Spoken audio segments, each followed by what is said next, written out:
Allah itu dengerin orang ngomong atau memperhatikan kolbu seseorang saat ngomong? Kolbu. Maka mau doanya sepanjang 1 juz, tapi kalau nggak ngerti yang dibaca, Allah nggak jawab. Kita turunkan dikit. Ente baca doa sepanjang apapun, tapi tidak merasakan hadirnya dekatnya Allah Subhanahu Wa Taala, Allah nggak jawab. Oke lah, tidak ngerti bacaan, nggak apa-apa, tapi hadirkan rasa bahwa Dia bersama kita. Bacalah semua doa. Nah, ini tips kalau mau baca zikir apapun. Sebelum zikir, baca syahadat dulu, ya. Benerin dulu syahadatnya. Habis syahadat baru sholawat. Bisa juga baca Al-Fatihah. Ini mau zikir apa aja ya? Ini kayak resep dok.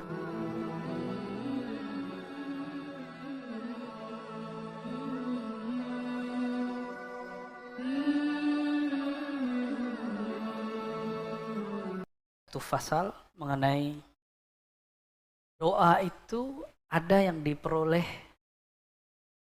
bacaannya dari riwayat yang maksur. Apa arti riwayat yang maksur?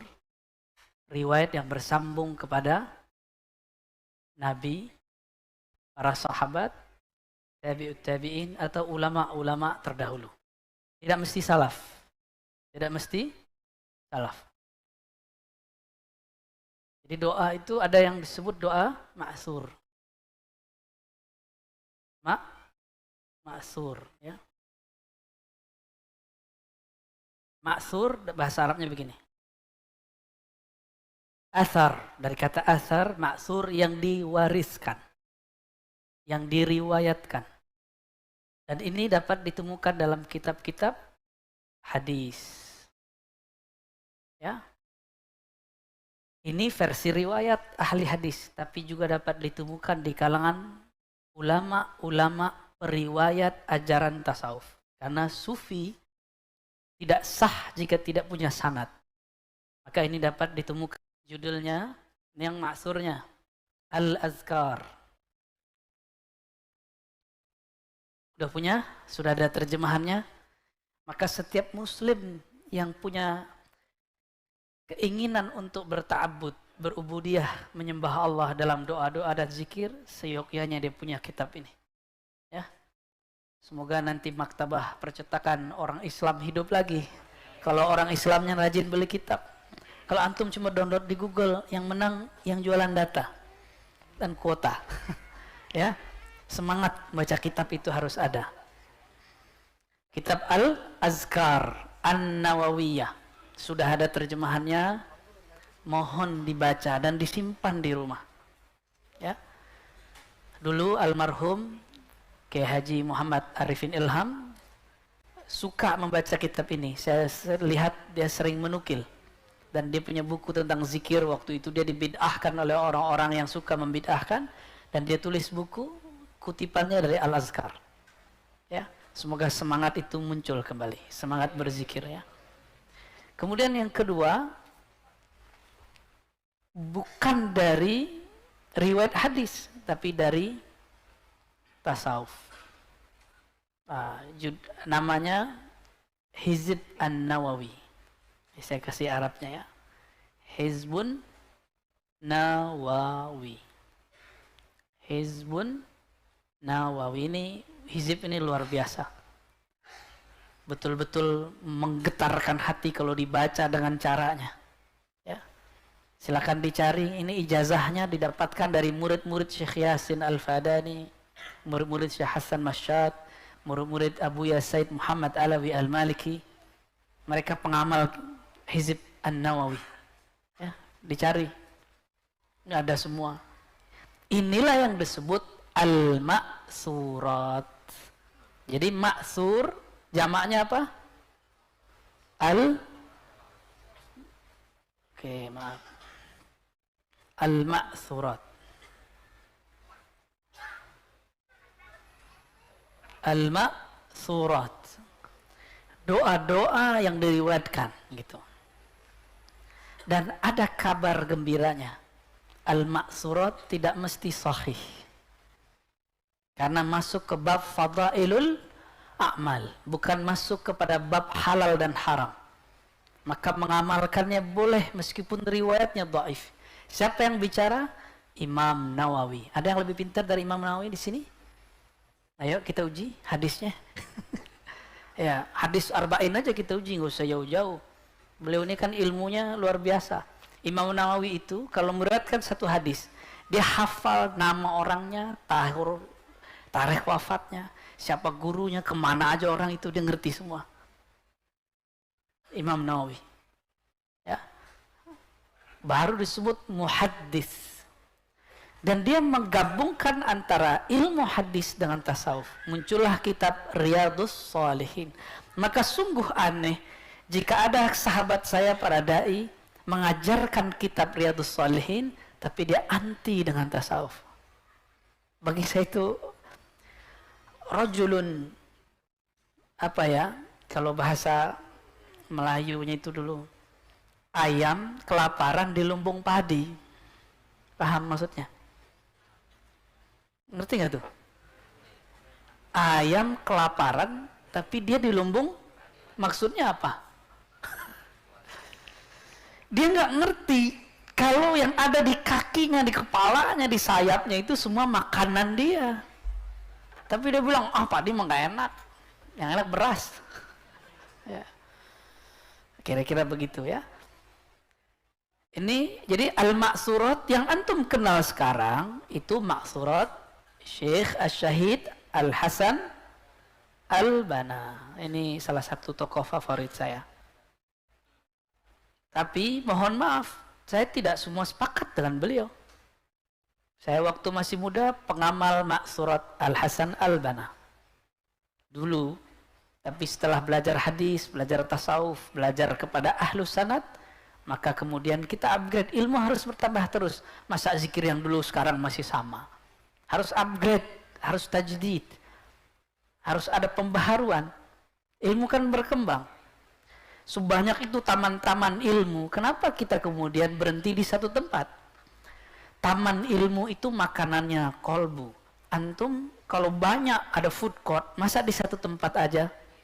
Pindah-pindahlah, piknik makanan, supaya tahu lezatnya makanan orang lain, supaya kita nggak merasa GR bahwa makanan kita paling enak, ya, manhaj kita paling oke. Baik. Tapi kemudian ma'surat Al-Hasan Al-Banna dikritik oleh kawan-kawan saya juga ya, para pendakwah. Mereka tulislah buku hadis sahih pagi sore, gimana? Doa-doa pagi sore yang sahih. Kata kawan, tidak boleh meramu-ramu zikir, harus semuanya dari Rasulullah. Dia lupa di saat dia mengumpulkan hadis yang sahih saja. Hadis yang sahih ya mungkin ada sekitar 30 lah, misalnya dia ambil. Hadisnya terpisah-pisah. Dia susun di satu buku, misalnya zikir pagi sore yang sahih. Itu sudah sebuah thariqat sufi. Karena thariqat sufi itu tugasnya merumuskan, menggabungkan riwayat yang bercabang-cabang, kemudian diamalkan dalam satu formula, disebut thariqah, metode. Maka ada ustadz yang nulis zikir pagi sore, antum tahu nggak? Ada yang punya nggak? Apa? Siapa namanya? Tuh, Aning kau sih tahu nggak? Nggak usah kasih tahu, ntar Aning jadi gosipin orang ya. Baik. Ini dia berpikir bahwa apa yang dilakukan itu ahsanus sunnah, perbuatan yang baik. Dia lupa bahwa Imam Nawawi berkali-kali di muqaddimah kitabnya mengatakan ulama kita sepakat untuk membolehkan beramal dengan hadis dhaif pada bab fadilah amal. Yang tidak boleh bab hukum dan akidah. Bab hukum dan akidah, ingat-ingat, hadis dhaif tidak boleh dipakai untuk bab hukum. Hukum apa? Halal haram, bukan hukum masalah khilafiyah. Selama masih diperdebatkan, maka berarti dia masih ada celah dinilai sebagai sunnah, bukan bid'ah. Baik. Jadi kalau antum nih kumpulkan beberapa riwayat, dijadikan amalan, itu sudah sebuah thariqat. Gitu. Cuma sayangnya sanadnya putus ke ente doang. Namanya apa kira-kira? Nama antum nama-nama Betawi lah misalnya. Mamat. Nah, thariqat Mamatiyah. Namanya Badu. Thariqat Al-Badawiyah. Oh, masih bagus. Jadi maksurat ini banyak. Di kalangan ulama, Hasan Al-Banna ini, maksurat Hasan Al-Banna dikenal di kalangan teman-teman pergerakan di kampus, ya. Ada yang dulu aktivis kampus, maka pasti pernah baca ini, Al-Maksurat Hasan yang senyum-senyum itu paham, yang bengong maksudnya apa sih? Antum kalau cari di Google apa namanya yang Play Store ataupun ke toko kitab, toko buku, itu banyak orang jual buku kecil. Zikir pagi sore itu maksurat. Nah, itu dia. Itu Hasan Al-Banna. Orang awam pergerakan taunya itu. Namun kami di kalangan pesantren, di kalangan ulama orang-orang yang punya sanad riwayat, mereka punya maksurat lain. Contohnya ratib. Rotib ini macam-macam. Rotib itu artinya amalan yang dibaca setelah sholat. Rotib yang dikenal al-haddad, alhamdulillah. Nggak susah kan ngomongnya, ya. Ada lagi apa? Kayak orang Sunda, ya. Al-at-tas. Apa lagi? Ya, ada yang disebut dengan wirid. Maka disebut wirdul latif. Apalagi kadang disebut dengan hizib. Tadi hizib di atas. Ada hizib namanya hizib bahar, al-bahar. Ada hizib al-bar. Ada macam-macam, ya. Ada hizib nasr. Itu hizib perang itu. Ya, ntar kalau kita perang sama kelompok khawarij kita baca itu. Ya, senang. Nanti muncul hizib nasr baru, gak panjang-panjang, bacanya satu napas selesai. Kalau itu kan kepanjangan, ya. Ya itu cocok untuk zamannya. Insya Allah. Karena setiap imam itu mempunyai amanah dari Allah untuk mengajarkan zikir-zikir, baik dari riwayat yang dikumpulkan atau lewat ilham yang dia terima. Maka yang mau saya sampaikan pada malam ini, walaupun waktunya tidak banyak, nanti udah ganti lagi dengan Sahih Muslim, bahwa doa ada yang maksurat, ada doa yang berdasarkan ilham. Gitu. Ini yang mau kita baca. Bahwa di kitab ulama ahli hadis, ini kan imam ahli hadis, tapi dia seorang sufi. Beliau sezaman dengan imam muhaddis yang lain seperti Al-Baihaqi. Sezaman semua. Senang. Pernah dengar Al-Baihaqi nggak? Barusan. Ini Imam Al-Qushairi lagi menjelaskan tentang bahwa ada doa yang diperoleh secara rohani. Dan itu terjadi di kalangan sahabat Nabi. Ya. Contoh. Sahabat Nabi lagi sholat. Tiba-tiba dia dapat ilham untuk membaca Rabbana walakal hamd. Hamdan tayyiban kathiran, ya, mubarakan fih. Saya nggak kasih baris, kayaknya bisa baca antum, ya. Kita kasih baris. Hamdan tayyiban kathiran mubarakan fih. Ini favorit saya kalau lagi i'tidal, ya. Rabbana walakal hamd. Nabi kemudian selesai sholat langsung screening namanya, ya, tes. Oh, siapa yang baca ini? Semuanya ketakutan. Namun sahabat kalau dapat ilham mesti jujur dan lapor kepada Rasulullah. Tapi dia dapatnya dalam sholat, masa lapor dalam sholat? tunggu dulu sholatnya selesai. Maka dia lapor, ya Sayyidi ya Rasulullah, wahai Rasulullah, akulah yang membaca ini tadi.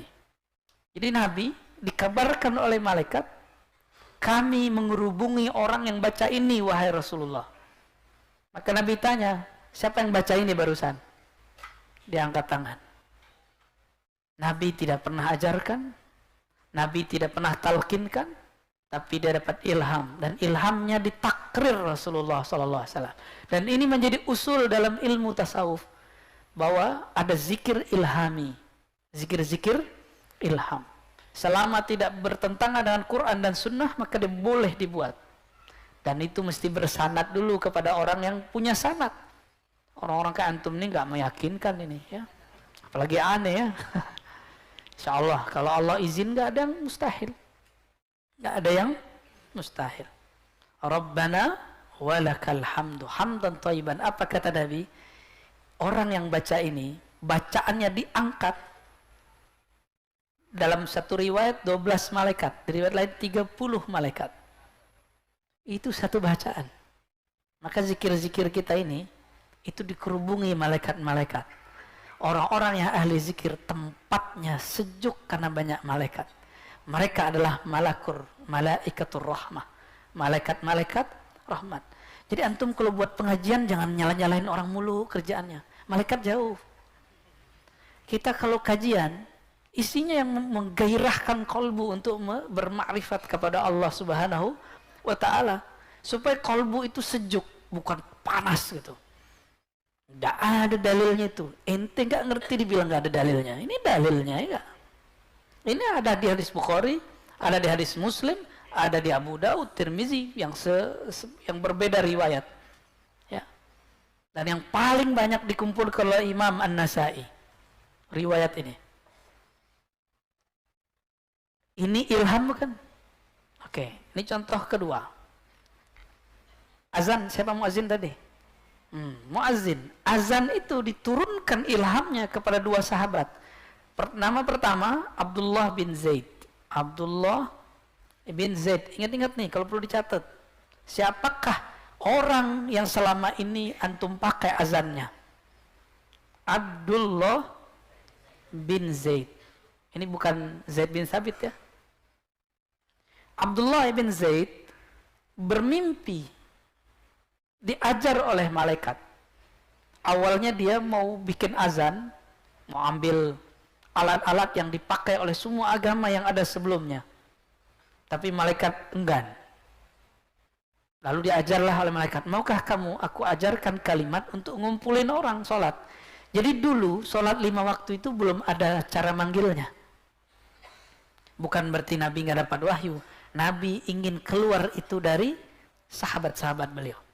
Datanglah pagi-pagi ba'da subuh, ya Sayyidi ya Rasulullah. Ra'aitu fil manam. Aku melihat dalam tidurku didatangi malaikat. Malaikat itu mengajarkan bacaan seperti ini supaya mengumpulkan orang sholat. Umar nguping. Apa kata Umar? Loh kok mimpi kita sama? Nah, berarti mimpinya diperkuat. Ada 2 orang saksi. Umar itu gelarnya apa? Muhaddatsin, bukan muhaddisin. Apa arti muhaddatsin? Ya, muhaddatsin, orang yang diajak Allah berbicara. Baik lewat mimpinya atau lewat ilhamnya. Maka muhaddatsin itu artinya orang yang dapat ilham. Ilham itu banyak, ada ilham dari Allah, ada yang dari malaikat, ada yang dari hawa nafsu, ada yang dari syaitan. Jadi jangan langsung percaya. Ada ilmunya, ada thoriqahnya, ada kaifiatnya. Dan ini gak bisa dibuat-buat. Semua ada latihannya. 2 sahabat ini adalah sahabat muhaddatsin. Namun yang terkenal Sayyidina Umar. Jadi mereka ruhnya bisa ngomong sama Allah. Gimana tuh? Ya, antum begitu gak? Tadi ngomong sama tembok ya. Pengen ya, harus bisa. Harus bisa. Surga kita yang hakiki adalah bertemu pemilik surga. Maka orang yang telah bertemu dia berbicara dengannya di dunia akan berbicara dengannya di akhirat. yang telah bertemu dia di dunia akan bertemu dia di akhirat. Tapi yang cuma melihat surga, hanya surgalah yang Allah kasih. Bapak Ibu, sahabat-sahabatku, surga itu makhluk atau khalik? Makhluk atau khalik? Muliaan surga atau orang beriman? Beriman apa dulu? Mukmin yang wali, mukmin yang kekasih Allah. Lebih mulia orang beriman yang wali. Maka mukmin yang wali ini gak minat sama surga. Gak minat dia sama surga, bukan berarti dia kemudian tidak mau surga. Emang di hatinya minatnya mau punya surga. Itulah surga yang sebenarnya. Wujuhu yawma'idin nadhirah ila rabbiha nazirah. Ya. Saat-saat itu wajah sangat berseri-seri keadaan yang memandang kepada pemilik surga. Ya, saya sudah berkali-kali sampaikan ke jamaah. Saya pernah diundang satu tempat, nggak disambut kiainya, pesantren, pulang nggak dihantar juga. Dalam hati saya ngomong, cukup sekali ini saya datang, tersiksa batin ini. Ini baru di dunia, nggak nyaman saya, nggak nyaman sama sekali. Antara ego dengan ketawaduan maju mundur. Emang gue nggak dihargai, gitu. Tapi tawadu udah biarin aja. Mau husnuzon sama suuzon berperang dalam hati, dan itu masya Allah ujian yang lebih berat daripada siksaan di neraka. Antum nggak dihargai orang itu lebih bahaya dari palanya dipenggal. Makanya dalam hadis dikatakan ya, orang beriman itu disiksa di dunia dengan apa? Zalazil, diaduk-aduk pikirannya, perasaannya nggak nyaman, nggak dihargai orang, diomongin orang. Kadang konflik di rumahnya, konflik dengan keluarganya, kadang konflik dengan istrinya, dengan suaminya, konflik sama tetangganya, konflik sama jamaahnya. Kadang teman jadi lawan. Itu kan main-mainan Allah aja itu. Ya. Itu lebih dahsyat. Maka orang beriman dia nggak mundur, dia maju terus berjuang di jalan Allah. Ngurus masjid nih, dikata-katain orang, diomongin orang, kan komentar gampang aja Pak di grup. Ya, tangan ini kan gak ada bebannya. Benar Pak pengurus? Ini kayaknya ada beberapa pengurus masjid yang datang nih. Ya, pengurus taklim, pengurus organisasi keislaman sama. Saya juga begitu. Kalau antum itu lebih tinggi egonya ngurus, tersinggung dikit mundur. Tersinggung di torikot buat torikot baru, tersinggung di partai buat partai baru, tersinggung dalam jihad buat jihad baru. Lihat Suriah, berapa kelompok jihadis di situ. Bingung kita mana yang jihad sebenarnya. Ya. Jadi kemana-mana nih ya. Tapi penting ya. Penting sekali bahwa dulu di zaman sahabat Rasul ada doa lewat ilham. Ini orangnya azan yang antum baca itu lewat ilham. Oh itu khusus sahabat. Mana dalil yang mengatakan ini khusus sahabat? Kan nggak ada. Justru di surat Yunus dalilnya malah itu berlaku terus. Lahumul busyra fil hayati dunya. Bagi mereka ada busyra, kabar gembira. Itulah yang disebut ilham, mimpi-mimpi. Bahkan gak hanya mimpi, ada orang mimpi dalam jaga. Tahu nggak antum tuh mimpi dalam jaga? Itulah sahabat-sahabat muhadasin ini. Dia lagi jaga begini, tapi dia masuk ke alam mimpi orang bisa. Kalau antum kan udah mimpi aja nggak jelas ya. Masa mintanya mimpi basah mulu? Nggak level amat itu ya. Mimpimu ru'yaka tarjumanu qalbik. Nih, boleh ditulis nih. Mimpimu adalah terjemahan dari ahwal hatimu. Jika mimpimu baik, berarti hatimu lagi baik. Mimpimu jorok, otakmu lagi jorok. Berarti yang mimpi basah apa tuh? Otaknya masya Allah, otaknya seksi ya. Otaknya nakal itu ya. Kita boleh nakal zahirnya, tapi jangan nakal sampai ke dalam. Ya. Kalau nakal zahir tinggal tobat toh. Tapi kalau nakal ke dalam, kita jadi munafik. Kita jadi munafik kubro. Munafik kecil semua kita punya, saya aja punya. Itu yang saya mintakan tobat setiap hari kepada Allah Subhanahu wa ta'ala. Berharap semoga Allah menutupi dengan keindahannya dan maafnya. Ya. Di sini ada beberapa kisah ulama-ulama terdahulu yang mereka mendapatkan ajaran dalam tidurnya. Gak seperti yang dituduhkan oleh kelompok yang membenci ajaran Rasulullah. Lalu mereka mengatakan sufi-sufi itu ajarannya lewat mimpi. Ya akhi, ar-ru'ya aslun min usulin nubuwah. Ini saya tulis ya. Ar-ru'ya aslun min usulin nubuwah. Ada yang tahu artinya?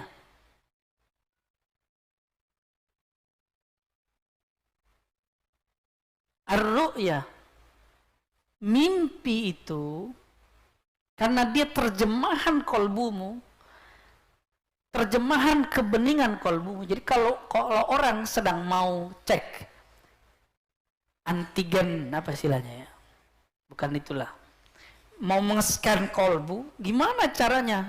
Cek mimpinya apa, kamu mimpi apa malam ini, malam kemarin, 7 hari ini. Mimpi terbang, berarti suka ngayal. Mimpi dipatok ular, kalau jomblo bakal kawin. Kalau udah kawin, mungkin mau punya anak. Jangan mau kawin mulu. Boleh sih ya. Ar-ru'ya aslun. Ini bukan kata-kata saya, ini kata-kata imam-imam terdahulu yang diringkas oleh Imamuna Abu Hamid Al-Ghazali. Ini kata-kata beliau. Mimpi itu adalah aslun, pokok dari pokok-pokok kenabian. Ya. Jadi nabi itu basic awalnya adalah dari mimpi. Masih ingat Nabiuna Ibrahim lewat mimpi. Tapi tidak semua mimpi dipercaya, maka beliau mikir, kayaknya ini halu nih, besok mimpi lagi. Kayaknya gak bener, besok mimpi lagi. Maka muncullah sebuah riwayat dalam riwayat Imam Ahmad ya. Ar-ru'ya ru'yal anbiya wahyun ya. Ru'yal anbiya wahyun. Nih. Mimpinya para nabi itu wahyu. Kalau mimpinya para wali, ilhamun. Kalau mimpinya antum, halun. Halu maksudnya. Baik. Ada seorang imam, namanya Uqbah ibn Nafi', imam salafus saleh, imam yang sezaman dengan Imam Malik, kawan dari Imam Laits bin Sa'ad yang tinggal di Mesir. Ini Laits bin Sa'ad ini imam donatur. Jadi kawan-kawan dia di berbagai kota dikirimin duit. Di akhir tahun dia menjadi mustahik zakat. Tapi dia nggak mau terima zakat. Jadi duitnya itu semua rekening kalau kita kosong semua. Beda sama kita ya. Rekening kayaknya mau gembuk terus. Ini Laits bin Sa'ad. Qala ra'aitu Uqbah bin Nafi' dhariran. Aku melihat sahabatku Uqbah, matanya sakit sehingga buta. Matanya sakit lalu menjadi buta. Dharir. Summa ra'aituhu basiran. Lalu aku melihatnya sekarang bisa melihat, bisa memandang. Faqultu lahu bima rudda 'alaika basar. Kok bisa matamu balik? Diobat pakai apa? Gitu maksudnya Laits. Ternyata jawabannya apa? Utitu fi manami. Aku didatangi dalam mimpiku. Faqila, lalu ada yang mengajariku, kul, katakanlah, ya qarib, ya mujib, ya sami'ud du'a, ya sami'ad du'a, ya latifan lima yasha, rud alayya basari. Hei orang buta, kata si yang datang. Yang datang ini malaikat. Bacalah doa ini, ya qarib, wahai yang maha dekat. Allah dekat apa jauh? Kalau jauh, Antum panggil ya. Terus kenapa kalau dia dekat masih pakai ya? Ya qarib. Wahai yang maha dekat. Berarti kata ya di situ. Kalaupun dia dekat, engkau masih merasa jauh. Maka hadirkanlah kedekatannya dalam kolbu. Itulah yang disebut kalimat iya. Allah jauh apa dekat? Kenapa antum merasa jauh? Kenapa kalau doa mustajab berasanya mesti di Ka'bah? Kenapa harus nunggu sepertiga malam terakhir? Kenapa harus punya masalah dulu baru kemudian doanya bisa menangis?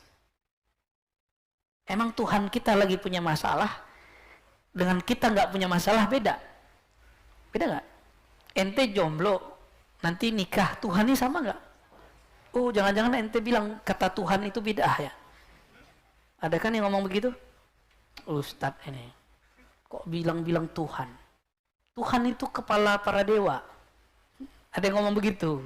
Kayak ngerti KBBI aja ente. Coba cek sini. Ada nggak kata Tuhan dalam kamus bahasa Indonesia atau kamus Melayu lama yang menyebutkan Tuhan itu pimpinan para dewa? Halu. Jadi orang beragama sekarang sok-sok ilmiah. Ya, jadi kata Tuhan boleh digunakan untuk terjemahan ilah, Rabbun dan lain-lain. Saya ulang-ulang ini karena banyak yang lupa. Ya qarib, ya mujib, wahai yang maha dekat. Ya mujib, wahai yang maha menjawab jika dipanggil. Allah jawab gak? Pasti jawab. Cuma ente dengar gak? Gimana? Allah itu dengerin orang ngomong atau memperhatikan kolbu seseorang saat ngomong? Kolbu. Maka mau doanya sepanjang 1 juz, tapi kalau nggak ngerti yang dibaca, Allah nggak jawab. Kita turunkan dikit. Ente baca doa sepanjang apapun, tapi tidak merasakan hadirnya dekatnya Allah Subhanahu Wa Taala, Allah nggak jawab. Okelah tidak ngerti bacaan, nggak apa-apa, tapi hadirkan rasa bahwa Dia bersama kita. Bacalah semua doa. Nah, ini tips kalau mau baca zikir apapun. Sebelum zikir baca syahadat dulu, ya. Benerin dulu syahadatnya. Habis syahadat baru sholawat. Bisa juga baca Al-Fatihah. Ini mau zikir apa aja ya? Ini kayak resep dokter ini. Serius. Ini resep apa namanya? Cara meramu zikir ini dimulai dari sini. Semuanya, nggak mulai dari sini zikir ente sama setan. Gitu. Dimulai dari syahadat, diperbaharui syahadat kita. Siapa tahu dalam memandang apa yang terpandang, dalam melihat apa yang dilihat, baik di handphone, smartphone atau hari-hari, batal syahadat kita di sisi Allah. Maka sebelum kita doa, kita baca syahadat. Sebelum zikir syahadat, supaya doa kita nggak sia-sia. Karena doanya orang-orang yang syahadatnya belum betul sia-sia. Jadi menurut saya, berdasarkan kalam-kalam ulama dan ayat-ayat Quran semuanya itu, sebelum kita zikir dan doa, sebenarnya wajib bersyahadat. Wajib bersyahadat. Dari mana taunya? Kalau rukun khutbah, salah satunya apa? Kalau ada rukun khutbah, salah satunya apa? Syahadat. Nggak naik itu sholat kalau nggak ada syahadat. Baca Fatihah, ya, pembuka kolbu, pembuka pintu langit. Baru zikir atau doa. Nah, zikirnya juga ada macam-macam. Kalau doa dimulailah memuji. Ini tips. Kalau mau berdoa boleh pakai bahasa apa aja, ya. Kita nggak ada urusan dengan perdebatan Haji Dudung dengan Haji Habib Bahar, ya. Saya nggak ada urusan sama itu. Itu urusan antum itu, ya. Antum yang suka nonton-nonton YouTube. Kan dia bilang apa? Tuhanku bukan orang Arab. Ya, mungkin maksudnya nggak begitu, cuma potongannya kan begitu. Tapi itu urusan dia. Belakangnya kan masih ada apa? Abdurrahman, ya. Ya, udahlah biarin aja itu. Itu makanan politik. Kok orang awam ikut-ikutan aja, ya. Sotoy namanya. Jadi sebelum meminta, puji dulu dia. Puji dan panggil dengan nama. Nama, coba. Nama antum siapa? Adi. Coba aneh panggil Muhammad, noleh nggak? Nggak noleh. Adi. Tuh, Sohe deh Adi namanya. Ya. Badut. Nggak ngau dia. Tuh. Jadi kita, ini permisalan. Jika kepada makhluk pun memanggil mesti dengan nama, apalagi pada Khalik. Ini adab ngeritik orang. Ente nih pengurus. Soal kritik, terima nggak? Tunggu dulu, cara kritiknya gimana, bener ya? Kita lagi berbangsa, bernegara, mau ngeritik orang. Caranya kasar-kasar. Kalau ditolak, wajar nggak? Maka kepada teman-teman saya yang ahli kritik, yang sayang kepada negeri ini, sayang kepada umat ini, kritiklah dengan cara yang baik. Pasti antum didengerin. Ya, orang hebat tuh bukan orang ngamuk-ngamuk, bukan. Orang hebat tuh bukan yang langsung-langsung. Itu mungkin hebat di kandang sendiri, di jamaah sendiri. Di sisi Allah antum nggak dianggap, dipandangnya orang sombong. Ya, puji dulu. Sebelum kita ngapa-ngapain, kita puji dulu dia. Kita mau ngeritik dia, kita puji dulu, naik-naikin dulu, dia baru jatuhin, kira-kira gitu. Ya. Kalau minta kepada Allah, kita bukan lagi mau memaksa Allah. Allah bisa boleh dipaksa nggak? Inilah su'ul adabnya orang berdoa, maksa-maksa Allah, nantang-nantang Allah, dikasih tapi itu jadi istidraj. Apa arti istidraj? Tambah nikmat, tambah jauh dari Allah, tambah maksiat. Ya. Setelah puji, panggil dia dengan namanya, baru hajat kita. Apa hajat kita sebutkan? Saya mau tanya sama antum. Sebelum kita doa, Allah sudah tahu belum apa yang mau kita minta? Terus ngapain doa? Hah? Nah, maka jangan heran nih, di kitab ini ada ulama yang mengatakan, namanya Abdullah bin Manazil, ma da'autu mundu khamsina sanah. Saya malu berdoa semenjak 50 tahun yang lalu. Malu dia. Malu takut nuduh Allah. Kebanyakan antum kan nuduh Allah. Kayaknya Allah lupa deh. Ingetin dulu. Ya Allah, saya kan butuh. Tapi kok belum dikasih-kasih? Kalau antum memang punya ruh yang bening, pasti benar jawaban Allah. Kamu belum pantas mendapatkannya, wahai hambaku. Itu keinginanmu, bukan kebutuhanmu. Nah, ini namanya rukun qabul. Rukun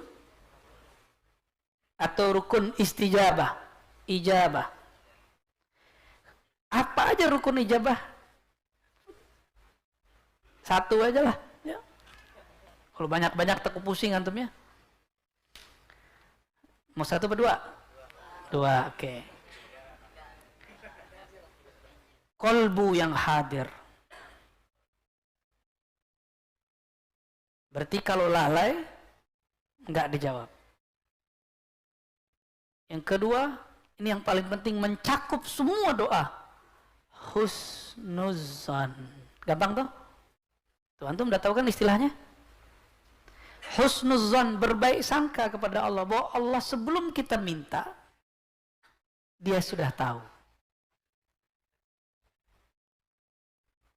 Sebelum kita minta, Allah sudah, sebelum ente hidup, Allah sudah tahu ente butuh apa. Husnuzannya apa? Allah hanya memberikan yang kita butuhkan. Maka bahasa Arabnya hajat, bukan syahwat. Syahwat keinginan. Syahwat itu enggak hanya seksual, lawan jenis. Antum nih ngeliat velos baru, terus minat. Syahwat itu. Ya, bener ya? Bener gak? Kayaknya bagus gitu. Jadi beberapa orang nih saya dengar, mau di mobil, di mana, wah bagus juga nih baru. Ini syahwat. Jadi syahwat tuh nggak hanya urusan bamainal fakhidain. Ya. Banyak syahwat itu. Gimana? Banyak syahwat kita ya? Syahwat mata, syahwat telinga. Banyak syahwat kita. Antum cuma dikasih saat hajat. Urusan apa aja? Menikah. Ente nggak dikasih kalau belum hajat.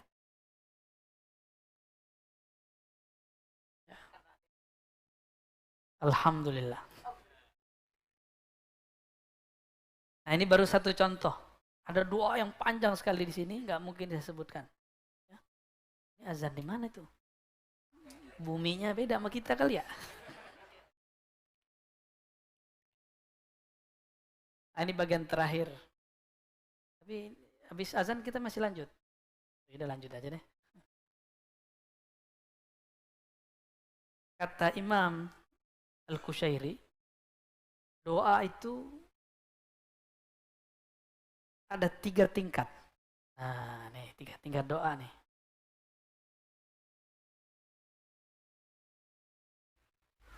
Semakin tinggi, semakin sedikit.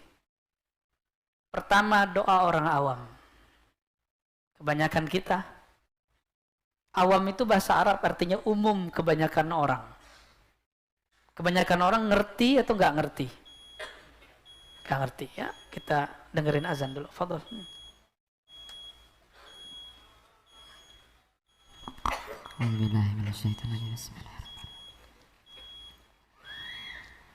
Allahu Akbar,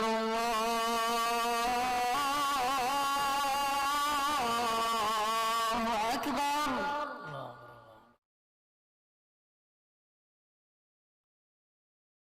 Allahu Akbar,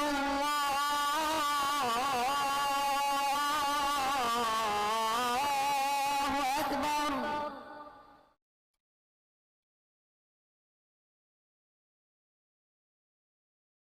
أشهد أن لا إله إلا الله Asyhadu an la ilaha illallah.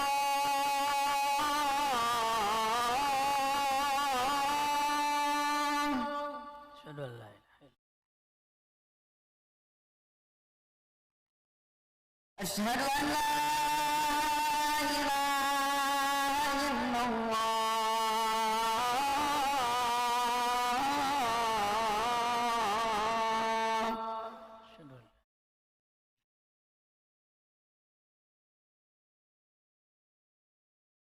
Asyhadu an أشهد أن محمدا رسول الله Asyhadu anna Muhammadar Rasulullah. أشهد أن محمدا رسول الله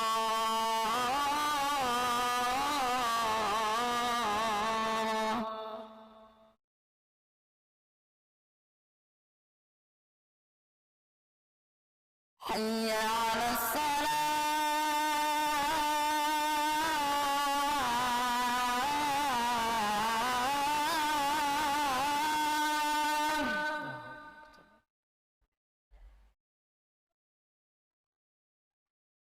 حي على الصلاة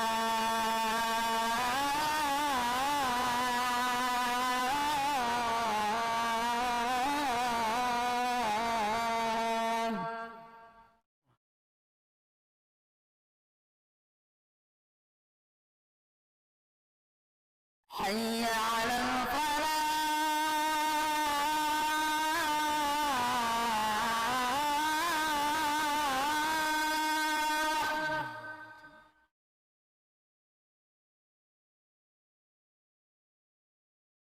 حي على الفلاح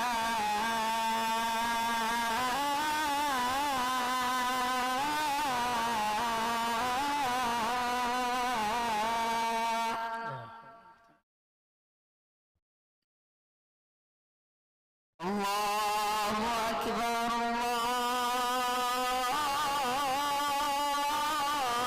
الله أكبر لا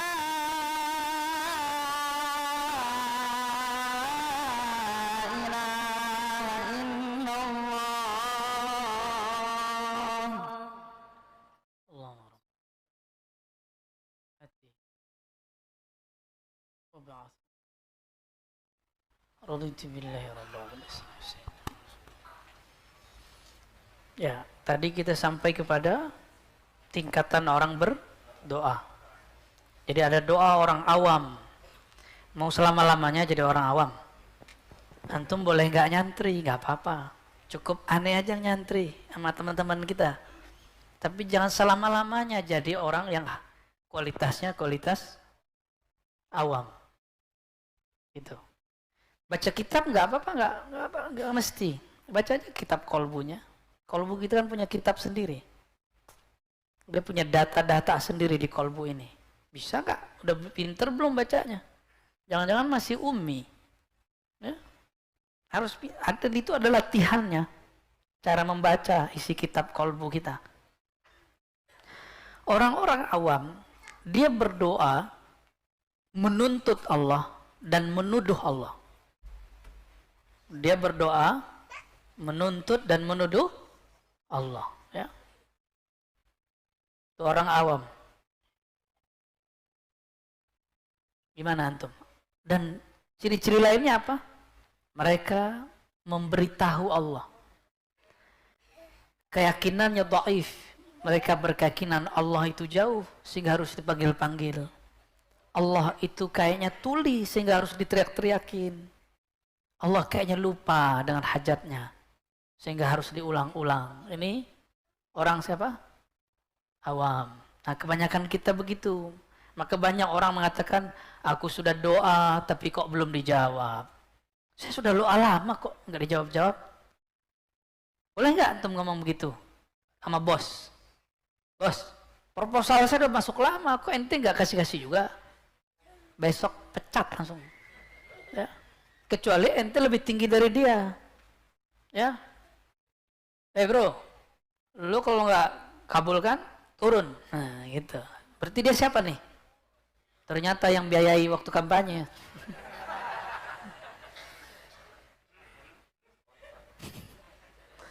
Maaf ya. Ada yang kedua, di sini disebut dengan zuhad, orang zuhud. Orang yang zuhud. Orang yang zuhud kalau berdoa bukan dengan mulutnya, tapi dengan riyadhah. Apa arti riyadhah? Latihan amal badan. Maka dia berdoa pakai puasa. Nah, ada kiai-kiai begitu? Kita bilang, Pak Kiai doakan anak saya sukses. Oh yaudah, nih baca doa ini, amalkan 7 hari. Puasa. Berarti orang ini orang zuhud. Rata-rata orang-orang yang sudah jadi murid, dia masuk ke bab ini. Tapi kalau antum belum pernah mau berguru kepada seorang syekh, atau menyatakan hatinya, saya mau ikut tuan guru itu. Nggak mesti ngomong, ya. Kebanyakan murid, kalau mau ngomong itu badannya harus dibagi dulu tuh guru. Kita jangan ego. Harus kita ketemu dengan guru itu, enggak. Ya. Antum tahu di Kalimantan Selatan ada abah guru sekumpul, itu orang datang, nggak berhenti-berhenti. Ya, ada yang mahabbah, ada yang ego. Itu seorang wali, masih ada aja orang awam. Ya Pak Kiai, Pak Haji, abah tolong doakan saya biar bayar utang. Jadi datang ke Kiai itu pas ada utang. Bagi saya itu orang su'ul adab. Jangan datang ke saya begitu ya, nggak diterima. Pak Kiai, saya pengen berguru. Lah ya berguru aja. Untuk hal itu aja kok repot ya. Ini murid ini nggak mesti pakai akad bayat, nggak mesti.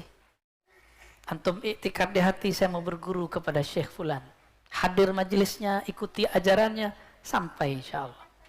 Itulah kebanyakan sahabat-sahabat Rasul Shallallahu Alaihi Wasallam ya. Jadi nggak usah khawatir. Ruh itu bisa merasakan lembutnya ruh. Kolbu itu bisa mengerti bahasanya kolbu. Nggak usah kemudian kita ego, harus ketemu Kiai ini, kita harus ngobrol. Saya habis mimpi ente Pak Kiai. Terus kenapa? Emang kalau mimpi terus ente jadi spesial? Bukan. Emang kita girang kalau mimpi Kiai, Habib, Syekh, Wali. Girang kita, senang. Itu yang disebut busra. Berarti hati antum cinta kepada orang alim. Kalau mimpi pertama benar, kedua benar, ketiga iblis menyerupai. Adalah seseorang bermimpi dengan seorang syekh, tapi itu bukan syekh, itu jin bersyahwat yang ingin menggoda si perempuan dalam tidurnya. Kejadian, digauli. Berarti jorok nggak tuh? Berarti bukan dia, itu jin. Berarti yang pertama, kedua masih benar, yang berikutnya sudah nggak benar. Ya, hati-hati mimpi-mimpi begitu. Dan terakhir, arifin. Arifin atau arif. Apa arti arif? Orang yang kenal Allah. Orang yang kenal Allah. Kalau zuhud, orang yang kenal hakikat dunia, bahwa